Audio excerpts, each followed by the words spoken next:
and welcome to Sustain, the podcast where we talk about sustaining open source for the long haul. Who are we? Where did we come from? Where are we going? Kamelojo and Spischnigel. That's supposed to be Norwegian, but it's actually made by Danish people. And we'll get to that later. I just really like that. Why? Shut up. I'm really excited to have our guest here today, and we're looking forward to introducing him and talking to him. Before we do so, I want to make sure you know who the other panelists are. I am your inarticulate host today, Richard Littauer, clearly caffeinated, as you can tell. And we also have on the podcast, Ben Nickolls. Ben, how are you doing? I'm good. It's 3:00 here. Don't worry. I'll keep it on the DL. Thank you. Please keep it on the down low. Our guest today is Ploug Krogslund, which I hope I did that correctly. Per is the open tech lead at Spotify. So anything you think about streaming music, Spotify is, of course, the main players in that game.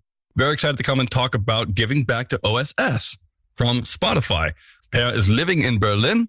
How are you doing today? I'm doing very well. Thank you so much. And thank you so much for having me here. Thank you for coming. This is really exciting. Been paying Spotify customers for years and years and years. I'm excited to see some of that money go back towards open source. Before we get going and talking about the new FOSS Fund that you set up, I want to know a bit more about your background and how you got involved with Spotify and open source in the first place. So what gives? How'd that happen? Yeah. So I joined an open source project, which we turned into a company, what was that, like 15 years ago? And I stayed around for 10 years. It is a open source content management system called Bracco. And we were basically just two people trying to make something like work and sustainable. And we spent 10 years like experimenting with 15, 20 different ways of making money and producing open source.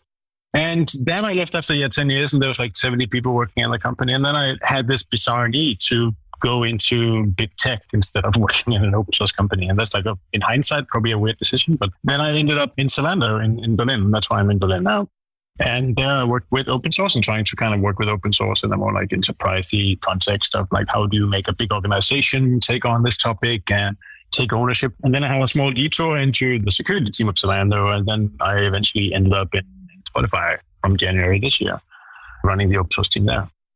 Is Zalando the closed company? Am I getting that wrong? Yeah. It's like the European Amazon of shoes, I guess. Yeah. Isn't Hong Fok Dang there? Yes. I work with Hong and the open source team there. Okay, cool. Awesome. We've had Hong on this podcast before. Cool. If anyone's interested in FOSS Asia and open source stuff, check out that podcast that we had with her, I think a couple of years ago now. That's really exciting. Cool. All right. So you got hired at Spotify. Is Spotify normally based in Berlin? They have an office here, yeah. I think they've been here for a couple of years, but the new office that I know of has been here for like half a year, basically. So it's brand new and no one has been using it because of COVID. So now people are kind of slowly getting into the office again. So everything feels like brand new. But yeah, they're here. No, I remember SoundCloud used to be based in Berlin. Did Spotify take a lot of those engineers when there was the big layoffs? Yeah, like the Berlin tech scene is like very few companies. So you always meet the regular people. Oh, you work from Zalando, you work at SoundCloud, or that's like the regular people here. And you always see those. So I think people rotate on a regular basis between the different companies. Cool. Okay, so you rotated into Spotify. Tell me about the open source program office there. What's the OSPO look like? So, the OSPO right now is just me basically working with a bunch of, it's good. So it's a very harmonious team. We all agree on the thing we want to do inside the team at least. So it's good. But I also work with like various like principals and so on around the tech organization. But so I'm responsible for the topic, but I have other people to collaborate with as well. And that obviously also goes into the Backstage team, which we might talk about later. Like Backstage is an open source project that Spotify donated to the CNCF. And there are a bunch of Spotify people engaged in that as well, with a longer term plan of basically making it more into like a commercially sustainable project as well. So I work with these people as well. But generally speaking, the open source program office at Spotify is like concerned with anything open source related at Spotify. And that's a very big topic. So it's kind of taking it step by step, making sure that it's correctly integrated into how we do engineering and planning and prioritization and so on. One question I have, just to be clear, in Berlin, there's also a conference every year, which is really cool in open source called FOSS Backstage. You're referring to a different Backstage, right? Yes. I was actually at the Backstage conference. What was it, like a month ago or something? Yeah, it was good. It's a different thing. It's like, so Backstage the very brief version is that it's an open source framework for building internal developer portals. So for developers to keep track of all the different services, APIs, finding security vulnerabilities, finding data sources, all these things. It's kind of like an internet for your developers, basically. Sweet. Cool. FOSS Backstage was fun. We had 4 podcasts that came out of that. I got to do these little tiny mini interviews. So check out episodes 118 to 121. Ben, you had a question? Yeah, I'm just kind of interested in the kind of birth of OSPOs and organizations that now have like a representative OSPO that's kind of emerging. How did the conversation happen in Spotify about, hey, maybe we need an OSPO? Or was that something that you kind of pushed? And I'm just kind of wondering, like, what are the kind of factors that you might see if you're a developer or someone else in an organization that thinks maybe an OSPO would work for us? Like, how did that conversation evolve? What did that process look like of getting to where you are now, being the one person that's kind of representing the OSPO? So I was obviously not part of that conversation because I was kind of hired as an outcome of that conversation. But I do know that the topic of open source has been managed inside of Spotify for the past 10 years, primarily through like volunteers just being passionate about it. But that also means that when you kind of work at a topic as a side gig, you don't really have a lot of like cross-organizational influence. You can't really put together a bigger strategy because people are kind of involved in the topic on all.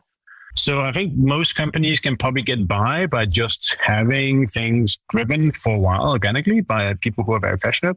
But it also means that you don't really have any control of where this thing is going because it's kind of based on what like current people's opinion is about the topic, and they might want to take it somewhere totally different than the company actually want to do.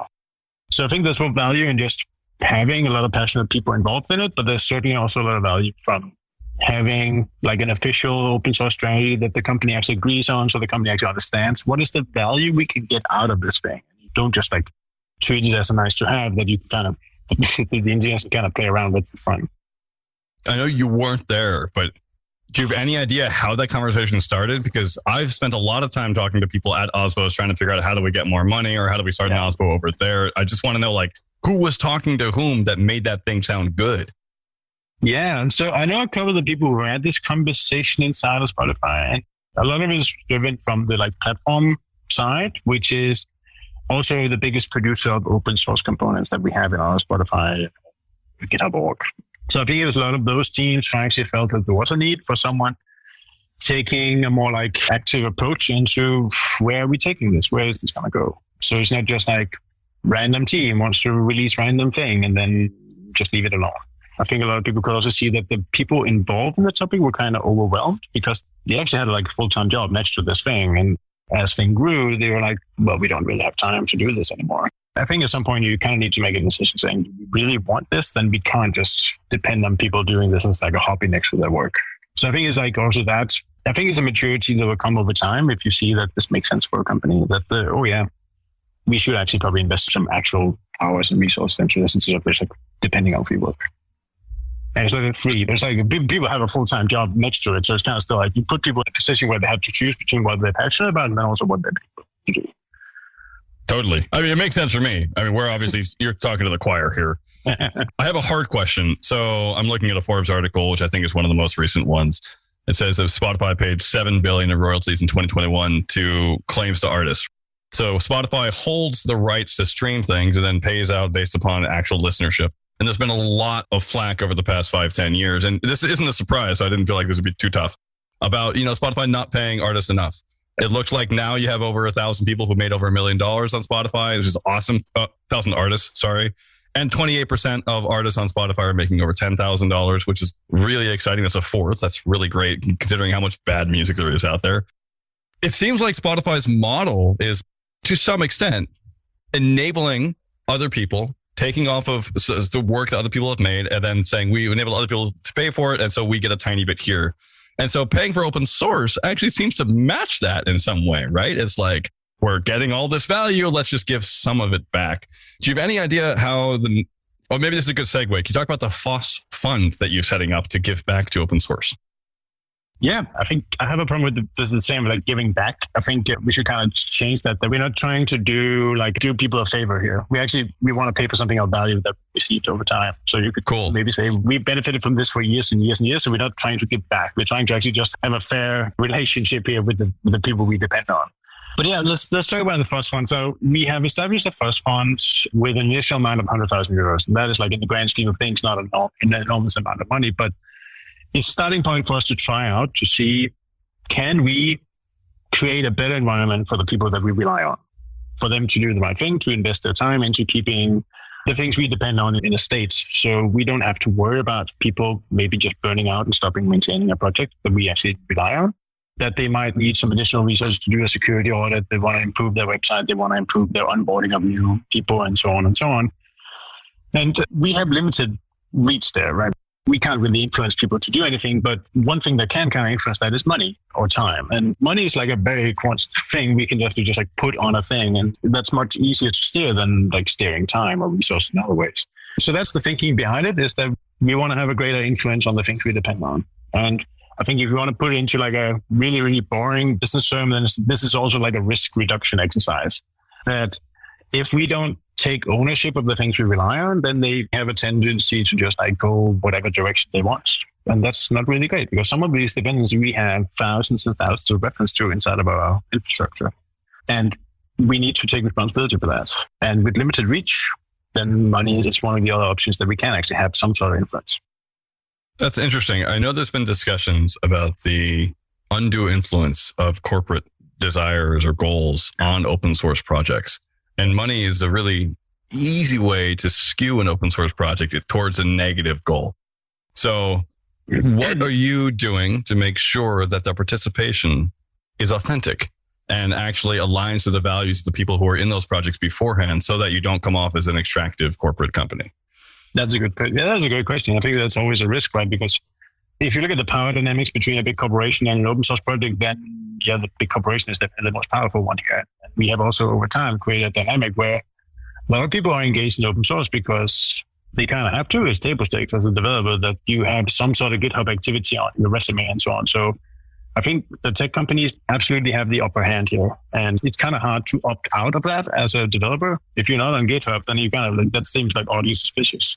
So that's definitely a challenge. I think for us, we have, well, this is also very much like internal thing of thinking about like, how do we communicate to these maintainers that we get money? And there was a lot of the questions, should we like create like a contract or put some clauses in there? It's like, no, we have to make this very clear that there's like no strings attached. You can use the money for whatever you want to. If you feel that it makes you happy as a maintainer, go buy a car. We didn't specifically tell that people, but they have been working on this for so many years in a lot of these cases, and they should be paid for it. And if it's to just like extract money for salary for themselves and eventually buy a car or a house, whatever they want, then they should do that. We don't come with a wish list. We don't come with any like obligations we need to fulfill. And I think that's extremely important for these men to know that. I think it's overdue that we as a community or an ecosystem, that both the companies think about how they can pay maintainers, but on the other hand, maintainers also really need to think about starting actually asking for money without any strings attached. It shouldn't always be a trade. Or if I get money from you, I'll give you this. We kind of need to get away from that mindset on both sides. I couldn't agree more. Asking for money is very hard, and people should be able to do that easier. This is something I've struggled with in my life without people like Ben saying, no, you should just take money, Richard. I don't know where I'd be right now. And I'm serious about that. I know you're making eyes at me like, what? That's not what I do. But like, I naturally didn't think asking for money is something that's okay. The next sort of question that I've been having around money with maintainers is that you're talking as if maintainers have a single mind and a single body and that they're able to actually use the money effectively. I'm saying that the way that you're saying, they could go buy a car. I'm thinking about most open source projects. Very few of them have the governance set up where if they were given money, one maintainer could go and take enough money out of it to go buy a car. Sometimes that happens. Sometimes it's a sole maintainer project. You give them $10,000. Maybe they'll go buy a used Honda. Great. One of my questions for you, I guess, looking at how people spend money in open source, which is a question I'm increasingly interested in, is what are you doing to ensure that there's enough governance set up where the money is actually being usefully used within the project to make the lives of developers happy and not just sitting there and then sort of being unable to be used because there's too much FUD around what happens with the money that we have in our project. Is there any guidance that you're giving as a company to help out open source projects? So no, we actually don't do that. First of all, we base this transaction on trust. That's like the first thing. And cool. Again, we trust these producers of open source with like key parts of our infrastructure. So if we go on the assumption that we don't trust them, then why are we using their code? So we do trust them, and we do trust them to spend the money in the right way. So we don't have a lot of like requirements on like governance. What we did have is we needed to be able to live up to our own like governance rules in regards to like transfer of money and so on. So we had to use GitHub sponsors or collective, or we did to have like some sort of tax ID we transfer the money to. And that was the extent of it. And then we also looked at, once we kind of had a short list of projects we wanted to fund, we looked at what was the actual structure behind it. We didn't want to fund something that was primarily driven by a bunch of people at a big tech company. We targeted like smaller projects with like a specific set of maintainers. And a bunch of the projects we actually have is like, we could see they actually had a commercial entity where they said, well, you can make a contract with us and we'll use that money to actually support the project. So they already thought about how to kind of do this and where the money actually went. So there's definitely also a criteria in how we looked at it to make sure that they actually had some thought, maybe some experience on how to actually spend that money. It sounds like you've got a short list and you're kind of working from that point, but how are people working in Spotify kind of involved in the process of deciding who is going to receive, what they're going to receive? And I'm very interested also, but feel free to take it as a follow-on question, in how you are thinking about next year and like how you are already thinking about judging the success of the program that you're setting up this year. Candidates were shortlisted from 2 different sources. So we asked the developers, what do you think we should support? And from that, I think we got basically 60 different projects submitted, and there was a lot of repeat things in there. And then we looked at those and see, okay, which one of these are like run by a foundation, which one are run by individual people, and then we kind of filter that down based on what we actually could support and what makes kind of sense to support. But then we also used metrics from our security team, which looked at our dependency graph, sorted by number of users in here, and then we just had the most used things at the top, and then we kind of went down to see what kind of things actually independently maintained here. Because I think most companies, if you look at the dependency graph, a lot of the stuff that will come up is like, oh, this is like run by Google, this is like run by Meta, this is like run by whatever big tech company. So then kind of after filtering those out, you could see like a clear pattern. And we had like one project maintained by one person, which again was like thousands and thousands of references. And that was like, okay, that's a clear, good candidate. Let's look further into that.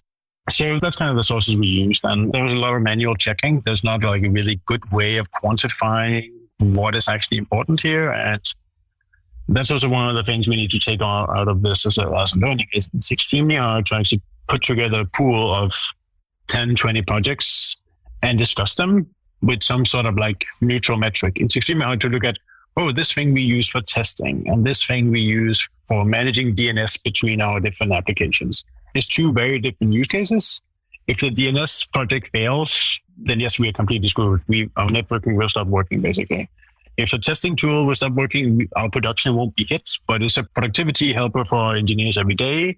So we would lose hours and hours and hours. So it's very hard to kind of like neutrally assess these things across different types of software. So we need to get better at that. Like, how do we actually quantify the value of the specific thing we're looking at?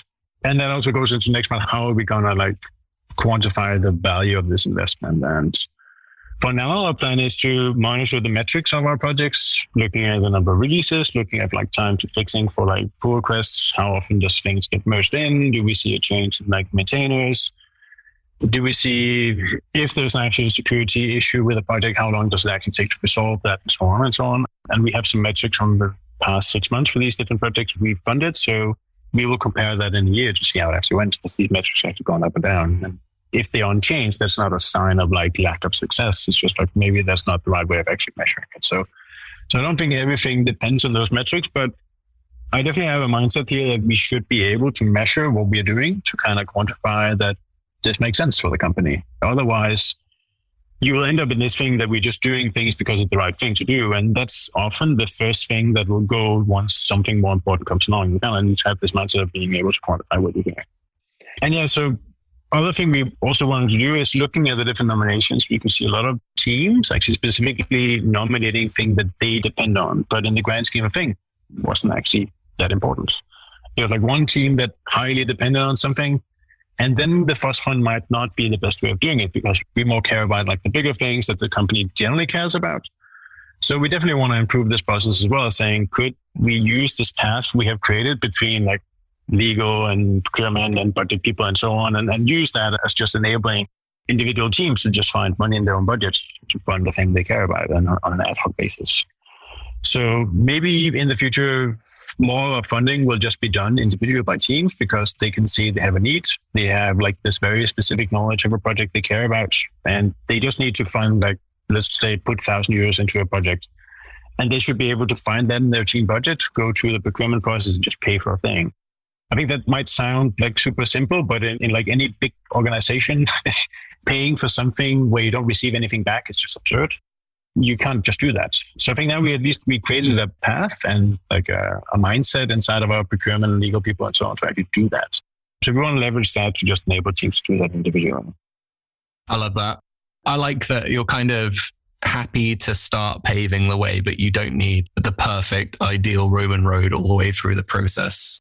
And specifically, I just wanted to kind of say that it's really good having a blended kind of approach that includes, hey, this is some software that we use, but then also this is just some project that people are aware of that we might not actually be using it right now, but there's some really good potential right there. And I think we often kind of talk about, you should base our decisions based on dependencies, or we should give all of the power to individual developers to kind of choose, but they come with their own biases, right? And I like that you've got a blend there. The follow-up question that I have is, when you are thinking and you're having conversations in Spotify about what that FOSS Fund kind of looks like in terms of amounts of money and periods of time and stuff, are there any other kind of investments that are maybe competing alongside that? What are those other things that maybe people are talking about when they're also talking about a FOSS Fund? Do you feel like there is a kind of healthy competition there? Do you feel like there are other things that Spotify are thinking of doing that kind of, like compete for attention, if not exhaustively money as well? Yeah, money is like one aspect. And I think we hopefully will have developed a better idea of our upstream dependencies through this like first initial step into this. I think as we move further into this and mature more, we will have a better idea where it also makes sense for our engineers to invest their time. And my hope is that we can have a more like strategic approach, and there's just like tactical. Right now we do contribute and support different projects, but it's very much based on, there's a problem, I will just like submit a pull request. The large majority of our infrastructure depends on open source projects. And we definitely need to have a more strategic approach to this so that we can say, it actually does make sense that we put like 1 or 2 people on supporting component X that we want to build whatever internal service on in the future. So we don't just like take the code and build internal things, but actually also invest in having people knowledgeable about the software we use, contribute to it, and actually get involved with it. I can see a lot of value in that. It also increases the value inside of the organization in the sense that we have increased knowledge about the components we use that are like pulling them off the shelf. So we definitely want to go down that route, but it takes longer to actually get that maturity level inside the company. That's like money is the easy first step because there you just have to negotiate a budget. And like having this like more like organizational change takes a much longer time to do. But that's like one of the longer term ideas is that we definitely want to engage teams more into thinking about this strategically. Did you have a long history of like inner source going on at Spotify where teams sort of work on an open source way inside the company? And does that sort of helped lead to like an open source culture? I'm looking at Spotify.github.io and it looks like you've a ton of like really awesome projects which have thousands and thousands of stars, which is great. So I'm just curious, like internally, whether open source is held up as a value that developers are supposed to have, aside from, say, having a GitHub profile for your CV when you enter the company. Yeah. So you mean inner source, is that a thing inside of Spotify? Yeah. It happens. But again, if anyone has read about the open source model, like Spotify model, teams are fairly autonomous and they do their own thing. And therefore, this like cross collaboration with teams kind of create like a dependency between 2 autonomous units. So it's not really a thing that happens that often. It definitely is something that you can see like some teams working together, but it's not something that's kind of encouraged the way of working, right?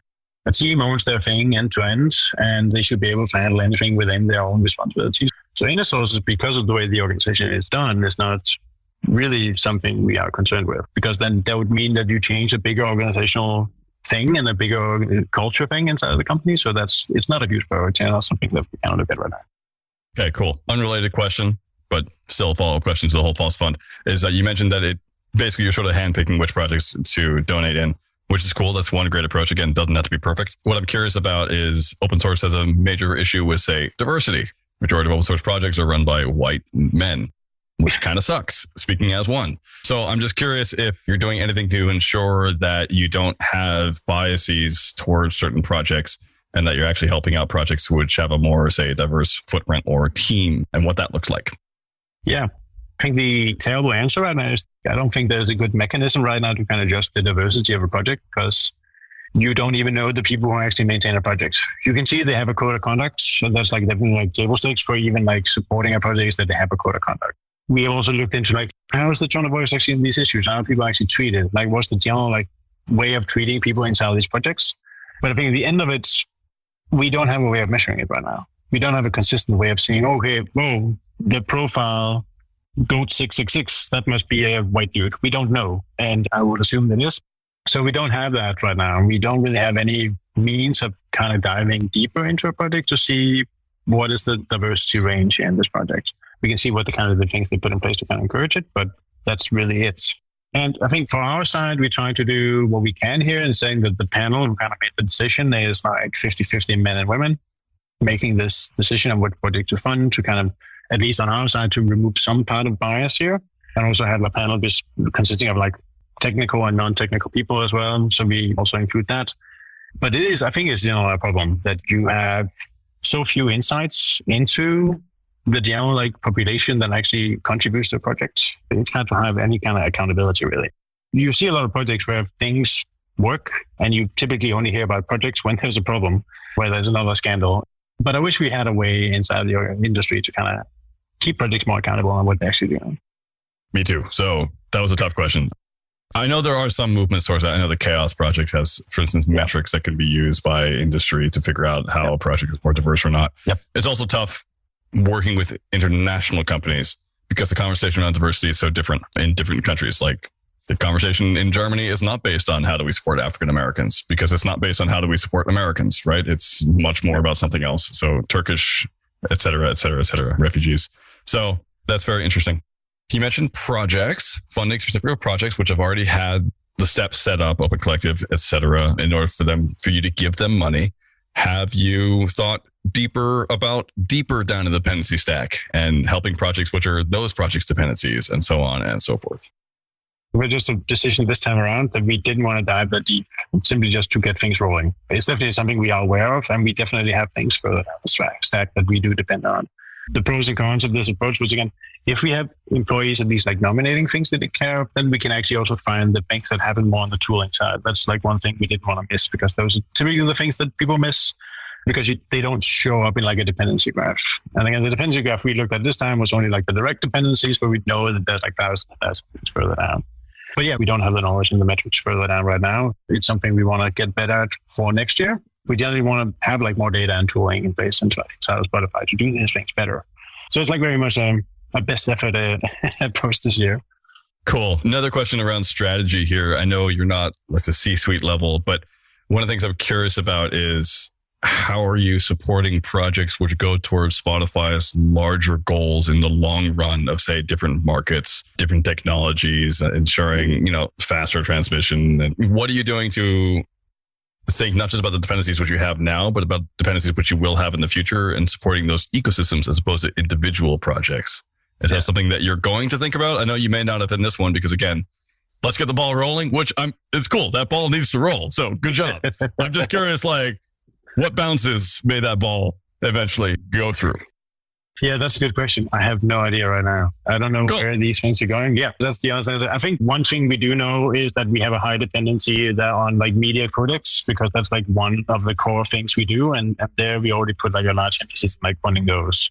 And it's a thing that we specifically need for our business. Where we're going to go in the future, I think Spotify as a company is moving, you could say it's like 10% an audio company and like 90% a tech company because when you press play, a billion things happen on that playlist you get every Monday. A lot of things that's happening before that even becomes a thing. So I think we will definitely have a huge footprint in the future. Also, we need to figure out where that's going. But that's very much a company strategy rather than like an open source decision.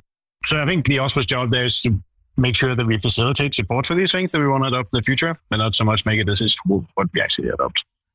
Cool. Yeah, that makes sense to me. And it's kind of a weird question. I'm always curious, like, what people are thinking in terms of like long-term strategic goals in open source with investing. Because now that we're having investing in sort of a general thing, dropping 100,000 in the pot is great. It's awesome. It's cool to fund open source projects. I'm just curious how companies are leveraging that going forward. And maybe I'm a bit ahead of the times, and most of the conversation is still like, no, it's good to invest in open source, Mr. President, man. But I'm just kind of always curious, like whether there's another aspect to it, to more forward-thinking, envisioning boards. Yeah, I think there's a interesting long-term perspective in the sense that we should not really have something specific for open source. We should not talk about funds. I think if the accounting department came and said we would like to have like an SAP fund because we have this like very important relationship with SAP, it's like we still have this tendency of thinking about open source as magical, but in the sense this is just software we really depend on in a lot of cases.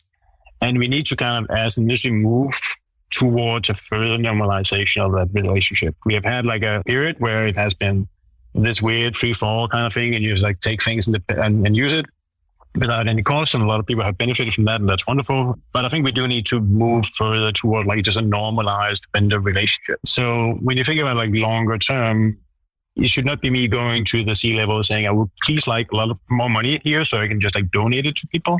The part of the decision making should not be, oh, we want to adopt technology X.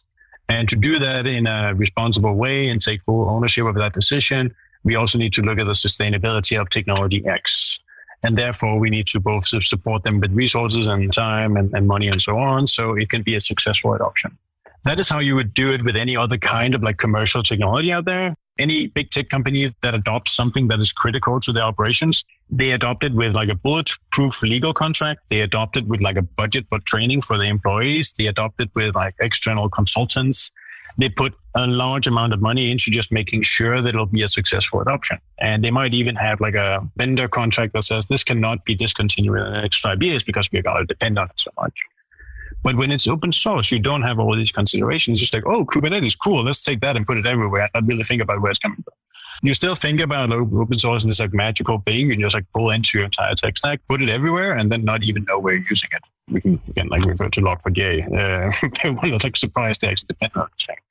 So I think that's where I hope we will eventually get. I don't know when, but I think when a C-level makes a decision of taking a big technology decision and start adopting a bigger thing into their stack, they do need to have all these considerations, not just look at the price tag of 0, but also look at like, how can we make this a successful adoption? So I agree with everything you said. It's just, I'm also realizing that this is part of my brain, which is like screaming in horror at like open source fund turning into like a vendor relationship with like corporations, which is like, that's fair enough. And that's also just, I have an anarchist streak that's a mile wide for listeners who haven't figured that out yet. I guess like the fundamental question that I come back to, if when I go towards that abyss, like the bridge that I use to cross it, is the world isn't great. Things are breaking down environmentally. We can't continue to have the kind of culture we have in the industry we have, where we constantly build upon growth. And I'm saying this in a bear market, which is super silly and stupid. But I'm just curious, in terms of like degrowth, in terms of the possibility of having a sustainable Spotify that gives as much as it takes, that actually helps out all of the artists who stream their amazing music on the platform, and you're able to support all the open source that you're using. I wonder if there's any room in there to talk about open source policy in terms of doing more than just shoring up your securities and shoring up the technologies that you actually work on. Is there anything involving like, say, an exit to a community strategy, or something that's more about let's actually be sure we're part of an equitable world where there isn't extractive nature to corporations? And you may not have an answer for this. This is just one I'm thinking. And again, this is kind of rude. So that's where I'm going in my head. So yeah. I don't know. Do you have any thoughts on that? Yeah, I think that's a great question. I think so my answer will like not be in line with any like official Spotify policy here. Which is okay. Yeah, but I think it's like, I think these kinds of things are thinking about like, how can you like communicate? I think the answer, the blunt answer is that that's never going to happen, right? Because you have like still the third party of this relationship is like shareholders. There's like Spotify shareholders who do expect to get some money back when they're purchasing of Spotify stock, right? And that's what kind of drives growth of the world. And that's like, again, you can go back to this, like, and yet you live in a society, and that's where we are. I think there's parts of it we can influence and make better for like a small group of people. And that's where you make the small steps. But it's extremely hard to say and pretend that you can ever turn like a big corporation into a collective and make it non-profit. That's likely never going to happen. Not with something the size of Spotify, right? Yeah, which is a fair and honest answer. And again, it's kind of a hard one. Well, it's an impossible question to answer. I'm always curious about it. So thank you for trying. I was going to say, like, for me, there is a space, though. There is a space to say, yes, we need to move in a direction in which companies, and I love the way you put it, need to think about the sustainability of the components that the company is built out of. And some of those components are service providers. Some of those components are people who drive. Some of those components happen to be pieces of software. And each one of those components can be replaced, and there is a cost for that. And that cost can be high, it can be small, and so on.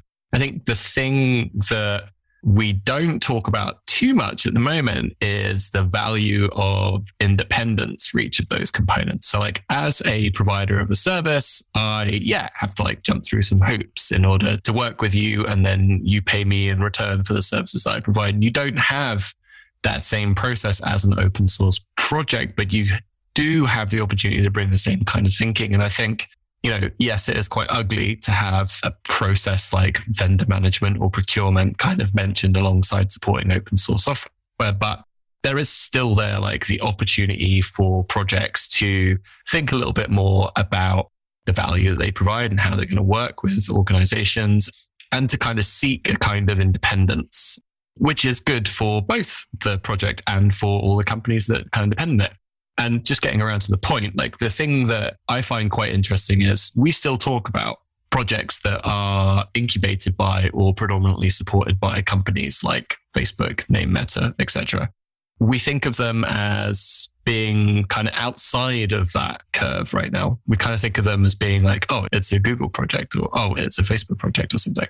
But I kind of think that there is space to consider even those projects within this work, because it may well be that that kind of independence is better for them and better for you as well. And I kind of wonder what is it to say that a project has like 4 maintainers and 3 of them work for Facebook, and it was incubated at Facebook, and there's still an opportunity to support that project. And for those people, if they choose to move outside of Facebook and work predominantly on that project without having the organization kind of sitting behind them, does that take you in the direction that we were just talking about, in which you have a more kind of cooperative, community-based kind of project that's been incubated within a corporation? Like, is that the transition? Is that the way in which we kind of create that? Yeah, maybe that's the path we should take. I think, again, the reason why we kind of filtered out these like big take-own projects was that we wanted our money to have as much impact as possible. And if you're like a bunch of people that's at Facebook and you get like a full-time salary to do this thing, then it's probably not going to have the most impact.